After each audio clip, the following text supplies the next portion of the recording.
এজন ঘুষখোৰ বন বিষয়াৰ কাহিনী যিজন কালি লখিমপুৰত 12,000 টকা ঘুষ লৈ হাতেলতে ধৰা পৰিছিল দুৰ্নীতি নিবাৰক আৰু তদাৰকী শাখাৰ হাতত। এইজন হৈছে তেওঁৰ নাম হৈছে শিৱাশিষ চান্দিল্য। 2020 চনত APSC যি ৰেঞ্জাৰৰ কাৰণে পৰীক্ষা অনুষ্ঠিত কৰিছিল তাত তেখেত তালিকাৰ একেবাৰে টপাৰ আছিল। এয়া 11794 শিৱাশিষ চান্দিল্য যিজন অত্যন্ত মেধাৰ পৰিচয় দি এই 50টা যি পোষ্ট আছিল তাৰ ভিতৰত প্ৰথমতে তেখেতৰ নাম আছিল আৰু সেইজনেই 5 বছৰৰ ভিতৰত ঘুষ লৈ আৰু তেখেতৰ ঘৰত যথেষ্ট নগদ ধন উদ্ধাৰ হৈছে। কালিৰ যি ঘটনা এখন ডাম্পাৰৰ চালকৰ পৰা বা ডাম্পাৰৰ মালিকৰ পৰা তেওঁলোকে বাৰম্বাৰ টকা দাবী কৰিছিল যিসমূহ ডাম্পাৰ চলে সেই ডাম্পাৰসমূহৰ পৰা 20,000 পৰা 25,000 টকা কিছুমান ডাম্পাৰৰ পৰা 10,000 পৰা 12,000 টকাকৈ এজন ঘুষখোৰ শিৱাশিষ চান্দিল্যই দাবী কৰি আহিছিল আৰু তেওঁৰ এটা কোম্পানী আছিল মানে তেওঁৰ লগত কিছুমান চৰকাৰী হাংগুপাংগু আছিল বন বিভাগৰ তেওঁৰ তলৰ কিছুমান কৰ্মচাৰী তেওঁলোকে জড়িত হৈ আছিল। তেওঁলোকে মিলি দীৰ্ঘদিন ধৰি এই লখিমপুৰ নাওবৈচা এই অঞ্চলটোত এই বন বিভাগৰ অন্তৰ্গত যিখিনি অঞ্চল আছে তাত তেওঁলোকে ডাম্পাৰ চালক বা ডাম্পাৰ মালিকসকলৰ কাৰণে তেওঁলোক মূৰৰ কামৰণি আছিল। অতি সকলোৱে প্ৰতিক্ৰিয়া প্ৰকাশ কৰিছে যে এজন কম বয়সীয়া বিষয়া আৰু যি মুখ্যমন্ত্ৰী ডক্টৰ হিমন্ত বিশ্ব শৰ্মাই APSC যিবোৰ পৰীক্ষা পাতি আছিল চৰকাৰৰ ফালৰ পৰা তাত এটা কথা কৈছিল যে মেধাৰ বলত কম বয়সীয়া যিসকল যুৱক যুৱতী আছে তেওঁলোকক চাকৰি দিয়া হৈছে যাতে এই ঘুষ লোৱা প্ৰক্ৰিয়াটো অন্ত পৰে। কাৰণ ইয়াৰ আগতে অভিযোগ আছিল যে যিসকল পুৰণা কৰ্মচাৰী আছে যিসকল চৰকাৰী কৰ্মচাৰী আছে তেওঁলোকৰ ঘুষ লোৱাটো তেওঁলোকৰ স্বভাৱত পৰিণত হৈছিল। তেওঁলোকে ঘুষ ল'বই, ঘুষ নোলোৱাকৈ তেওঁলোকে কাম নকৰে। সেইকাৰণে নৱপ্ৰজন্মৰ যিসকল যুৱক যুৱতী আছে তেওঁলোকক আগস্থান দিয়া হৈছিল আৰু এইদৰে চাকৰি পোৱাৰ মাত্ৰ 5 বছৰৰ ভিতৰতেই ঘুষ লোৱাৰ এজন মানে পাকৈত এজন সৈন্যত পৰিণত হৈছিল এজন শিৱাশিষ চান্দিল্য যিজনৰ ঘৰৰ পৰা কালি অভিযান চলোৱাৰ সময়ত লখিমপুৰৰ তেখেতৰ যিটো চৰকাৰী কোৱাৰ্টাৰ আছে যিটো ঘৰ আছে আৱাসগৃহ আছে তাত 5,68,000 টকা নগদ ধন কেৱল তেওঁৰ বিচনাৰ তলত আৰু তেখেতৰ যি গডৰেজ আছে তাৰ পৰা বন যি দুৰ্নীতি নিবাৰক আৰু তদাৰকী শাখা আছে তেওঁলোকে উদ্ধাৰ কৰিছে। এজন ডাম্পাৰ মালিকক তেওঁ দাবী কৰিছিল টকা দাবী কৰিছিল 20,000 টকা আৰু অৱশেষত বাৰ্গেনিং কৰাৰ পাছত তেওঁ 12,000 টকাত মান্তি হৈছিল আৰু যিজন ডাম্পাৰখনৰ মালিক আছিল তেওঁ অতিষ্ঠ হৈ পৰিছিল কাৰণ তেওঁৰ 3খন ডাম্পাৰ আছে। সেই 3খন ডাম্পাৰৰ পৰাই প্ৰত্যেকটো মাহতেই মাহিলী চিষ্টেমত প্ৰত্যেক মাহেকীয়াকৈ টকা দিবৰ কাৰণে এজন শিৱাশিষ চান্দিল্য তেওঁলোকক দাবী কৰি আহিছিল কিন্তু তেওঁলোকে ব্যৱসায় বাণিজ্য খুব ঘাটিত চলি থকাৰ কাৰণে তেওঁলোকে যিমান টকা লাগে সিমান টকা এজন শিৱাশিষ চান্দিল্যক দিব পৰা নাছিল।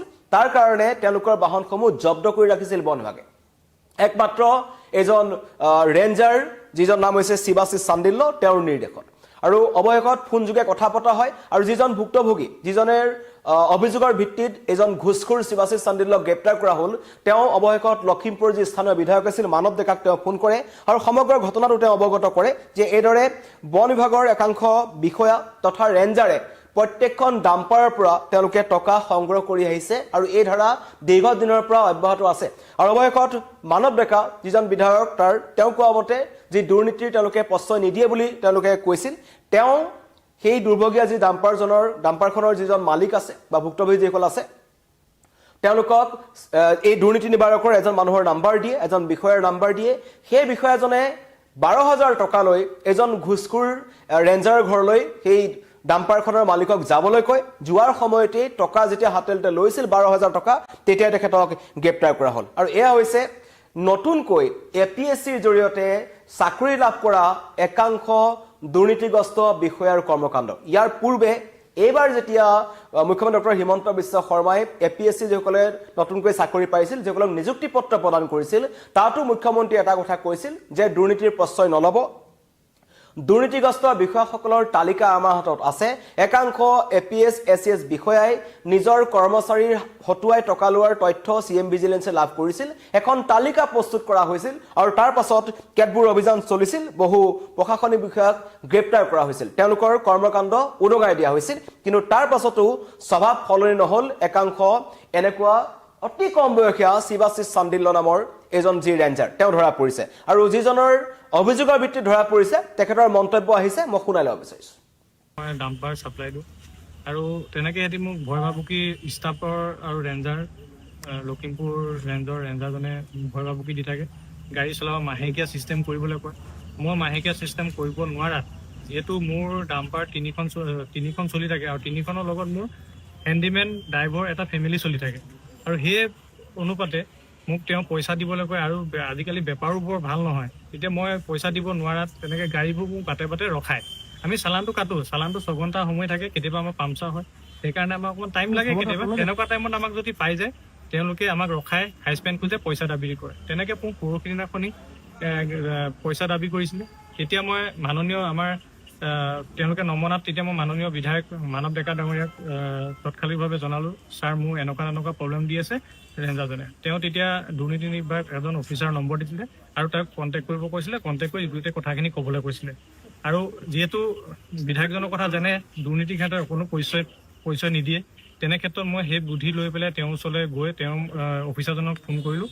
ফোন কৰাত তেওঁ মোক গোটেই ব্যৱস্থাটো কৰিলে যে এনেকুৱা কৰিবলৈ, আৰু সেইমতে হাতে লোতে তেওঁক আজি ধৰা। কিমান টকা দিয়া? মই 12,000 টকা মোক বন্দবস্ত কৰিছিলে তেওঁ, আৰু মই 12,000 টকা দিব যাওঁতে তেওঁলোকক হাতে লোতে ধৰা। আৰু পিছত কিমান কি ওলাইছে? আৰু পিছত এতিয়া 5,68,000 এতিয়া তেওঁ গডৰেজত পইচা ওলাইছে বিচনা তলত। তাৰমানে বিভিন্ন সময়ত তেওঁ বিভিন্নজনৰ পৰা পইচা এতিয়া প্ৰতিখন গাড়ী, এতিয়া ক'বলৈ চবেই বেয়া ভয় কৰিব পাৰে, কিন্তু মই জনাত প্ৰতিখন গাড়ীৰ পৰা 2,000 টকাকৈ লয়। তেওঁ বুলি নহয়, ৰেঞ্জাৰজনে নহয়, লখিমপুৰ ৰেঞ্জাৰজনে নহয়, তেওঁ ষ্টাফ, তেওঁ হাংগু পাংগু গোটেইখিনি লয়। যদি ৰেঞ্জাৰজনক পইচা বন ব্যৱসায় ইয়াৰ DFO জনো জড়িত হৈ আছে, তেওঁ আমাক তেতিয়া কয় যে DFO চাই পইচা খুজিছে দিব লাগিব ন, গাড়ী ধৰিব লাগিব, তেনেকুৱা আমাক বিভিন্ন টাইমত ভয় ভাবুকি দেখুৱাই থাকে। তেওঁ মই ডাম্পাৰ চাপ্লাই দিওঁ।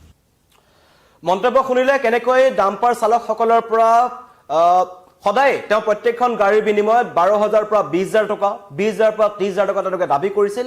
আৰু যদিহে সেই ডাম্পাৰ চালকসমূহে বা ডাম্পাৰৰ মালিকে টকা নিদিয়ে তেন্তে তেওঁলোকে ডাম্পাৰ চলিবলৈ দিয়া নাছিল। কেৱল এজন ব্যক্তিয়ে নহয়, আৰু বহু লোকৰ পৰা তেওঁ ধন লৈছিল। তেনেকুৱা এজন ব্যক্তিৰো মন্তব্য আহিছে, মই শুনাই ল'ব বিচাৰিছোঁ।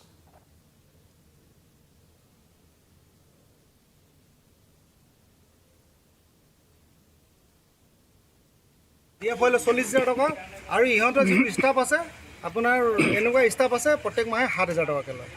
আপুনি প্ৰত্যেকটোকে দিব লাগিব, নহ'লে আপুনি গাড়ী চলাব নোৱাৰি ইয়াত। এতিয়া আপুনি চাওক, গোটেই মহলবিলাক বিনা চালানতো কেতিয়াবা চলি থাকিব, আৰু কেতিয়াবা আপুনি চালান কাটি আনিলেও এক টিপতে আপোনাৰ মই 16 CM আপোনাৰ হাৰমতিৰ পৰা চালান কাটি আনিছিলোঁ, পুতলা কোৱাৰী বুলি কয়। তাৰ পৰা মই চালান কাটি অনাৰ পিছতো মোৰ গাড়ীখন ধৰি পেলাই ভিতৰত ভৰাব বিচাৰিছিলোঁ। তেখেতলোকে মানে এনেকুৱাই পইচা লাগিবই, প্ৰত্যেকটো কথাত পইচা লাগিব। আপুনি যদি পইচা দিব নাই, ইহঁতে একেলগতে ৰেঞ্জাৰতো ড্ৰাইভাৰেও পইচা লয়, ড্ৰাইভাৰেও স্কেনাৰ দিয়ে পইচা লয়। আৰু ইহঁতে আপোনাৰ গাড়ীখন কোনফালে গৈছে কোনফালে নাই যোৱা, গোটেই ইয়াত অফিচাৰকেইজনক গোটেই মিছগাইড কৰে। এই তলৰ কৰ্মচাৰীখিনিয়ে, ড্ৰাইভাৰখিনিয়ে কৰে, আপোনাৰ তলৰ সৰু সৰু কৰ্মচাৰীখিনি সেইখিনিয়ে কৰে। আৰু ইহঁতক অকল পইচা লাগে। আপুনি চাওক, মই এগাড়ী বালি মাটি আনিব নোৱাৰোঁ, মোৰ ইয়াত খালী গাড়ী আপোনাৰ খালী গাড়ী ভৰাই 8 লাখৰ ওপৰত ফাইন লৈছে। এই যোৱা বছৰ আপোনাৰ 2025 চনত মই গাড়ী চলাব নোৱাৰোঁ। আজি মোক লোড নিদিয়ে। আপুনি পহুমুৱাত মোৰ ঘৰ, মোৰ ইয়াত মই মাটি কাটিব নোৱাৰোঁ, মাটি কাটিবতো নোৱাৰোঁ, মোৰ গাড়ীক সিহঁতে লোড নিদিয়ে। আপুনি কোনো পাৰ্মিট নাইকিয়াকৈ সিহঁতে মহল চলাই আছে। লগত আপুনি চাওক, এতিয়া কিমান ডাঙৰ ডাঙৰ মাথাউৰি বনাইছে, কোনো পাৰ্মিট নাই, কোনো মহল নাই। কিন্তু যদি মোৰ ট্ৰেক্টৰখনেই হওক বা মোৰ গাড়ীখনে যায়, মোক লোড নিদিয়ে। মই গ'লে মোক পাৰ্মিট লাগিব, পাৰ ট্ৰিপ চালান লাগিব। তেখেতলোকৰ ইমান মানে তেখেতলোকে মানে যিটো মন যায় সেইটোকে কৰিব পাৰে। কিবা ডিমাণ্ড কৰে বহুত। মোক মই ৰেঞ্জাৰক প্ৰতি মাহত 30,000 টকা দিওঁ, DFOক 40,000 টকা দিছিলে। যিজন মনোজ কুমাৰ গোস্বামী বুলি ইয়াৰ পৰা গ'লগৈ, তেখেতক কোৱাৰ কাৰণে মোৰ গাড়ী চলিব নিদিয়ে, কোনো মহলত যাব নিদিয়ে মোৰ গাড়ী। এতিয়া ৰেঞ্জাৰ DFOক দিছিলে, এতিয়া মই ৰেঞ্জাৰ DFOক নিদিওঁ। মোৰ গাড়ী আপোনাৰ যোৱাকালি পৰহি ৰাতিপুৱা 2খন গাড়ী যায়, তেখেতলোকৰ কেম্পাৰখন যায়, আৰু বলেৰ' নতুন বলেৰ'খন যায়, নিয়ৰখন যায়, আৰু তেনেকুৱাকৈ আপোনাৰ ডেইলি 3খন 4খন ৰাতিপুৱা গধূলি দুপৰীয়া মোৰ ঘৰৰ আগফালেদি খাৰা থাকে। DFO 40,000 টকা, আৰু ইহঁতৰ যিটো ষ্টাফ আছে আপোনাৰ এনেকুৱা ষ্টাফ আছে প্ৰত্যেক মাহে 7,000 টকাকৈ লয়। আপুনি প্ৰত্যেকটোকে দিব লাগিব, নহ'লে আপুনি গাড়ী চলাব নোৱাৰি ইয়াত। এতিয়া আপুনি চাওক, গোটেই মহলবিলাক বিনা চালানতো কেতিয়াবা চলি থাকিব, আৰু কেতিয়াবা আপুনি চালান কাটি আনিলেও এক টিপতে আপোনাৰ মই 16 CM আপোনাৰ হাৰমতিৰ পৰা চালান কাটি আনিছিলোঁ, পুতলা কোৱাৰী বুলি কয়। তাৰ পৰা মই চালান কাটি অনাৰ পিছতো মোৰ গাড়ীখন ধৰি পেলাই ভিতৰত ভৰাব বিচাৰিছিলোঁ। তেখেতলোকে মানে এনেকুৱাই পইচা লাগিবই, প্ৰত্যেকটো কথাত পইচা লাগিব। আপুনি যদি পইচা দিব নাই, ইহঁতে একেলগতে ৰেঞ্জাৰতো ড্ৰাইভাৰেও পইচা লয়, ড্ৰাইভাৰেও স্কেনাৰ দিয়ে পইচা লয়। আৰু ইহঁতে আপোনাৰ গাড়ীখন কোনফালে গৈছে কোনফালে নাই যোৱা, গোটেই ইয়াত অফিচাৰকেইজনক গোটেই মিছগাইড কৰে। এই তলৰ কৰ্মচাৰীখিনিয়ে, ড্ৰাইভাৰখিনিয়ে কৰে, আপোনাৰ তলৰ সৰু সৰু কৰ্মচাৰীখিনি সেইখিনিয়ে কৰে।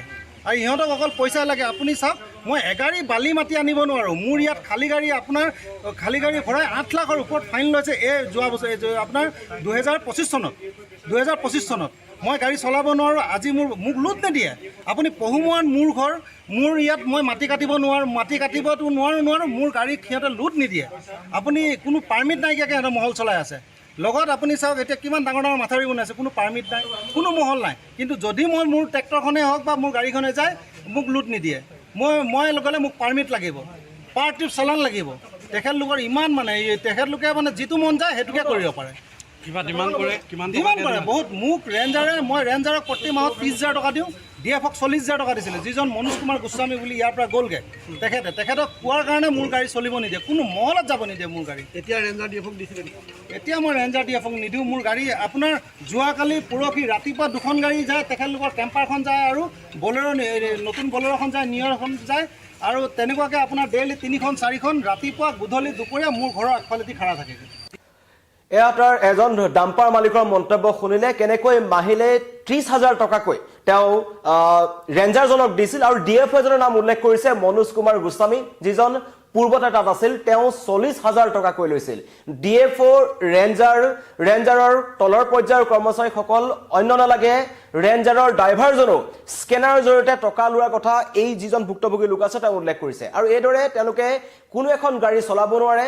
চালান থকাৰ পাছতো তেওঁলোকৰ বাহনসমূহ জব্দ কৰি ৰাখিছিল আৰু টকা নিদিলে তেওঁলোকে কোনো কাম কৰিবলৈ নিদিয়ে। এইদৰে দীৰ্ঘদিনে এই লখিমপুৰ জিলাখনত DFO, ৰেঞ্জাৰ আৰু একাংশ বন বিভাগৰ কৰ্মচাৰীয়ে লুণ্ঠন চলাই আছে। ডাম্পাৰৰ যিসকল মালিক আছে বা যিসকল চালকসকল আছে তেওঁলোকক হাৰাশাস্তি কৰি আহিছে। এজনকৈ ডাম্পাৰসকল ওলাই আহিছে। ইয়াৰ পূৰ্বে এজনৰ মন্তব্য শুনাইছিলোঁ, তেওঁ কৈছে। কিন্তু এতিয়া প্ৰশ্ন হয় যে মনোজ কুমাৰ গোস্বামী নামৰ যিজন DFO আছিল, যিজন বৰ্তমান নাই, তেওঁ 40,000 টকাকৈ লৈছিল। আৰু সেই বজাৰখন, সেই মনোজ কুমাৰ গোস্বামী শিৱাশিষ চান্দিল্য তেওঁলোকে আৰম্ভ কৰা সেই বজাৰখনত কোন জড়িত হৈ আছে সকলো তথ্য পোহৰলৈ আহিব লাগে। এই মুহূৰ্তত নতুন যিজন DFO আছে, যিজন বৰ্তমান সময়ৰ DFO, তেওঁৰ মন্তব্য আহিছে। সেই মন্তব্য মই আপোনালোকক শুনাই ল'ব বিচাৰিছোঁ। বৰ্তমান মই যিমান দিনলৈ আহিছোঁ সেইখিনি কথাটো মোৰ মনত এটা অহাও নাই। মানে বিশেষকৈ এইটো সময়টো ধৰক আমি জাষ্ট আৰম্ভ কৰিছোঁ, জেগা মানুহখিনি চিনাকি হৈছোঁ। এমাৰ ঘৰৰ হৈছে, এমাৰ আমাৰ ধৰক তাত আপোনাৰ বহুতখিনি কথা আহে।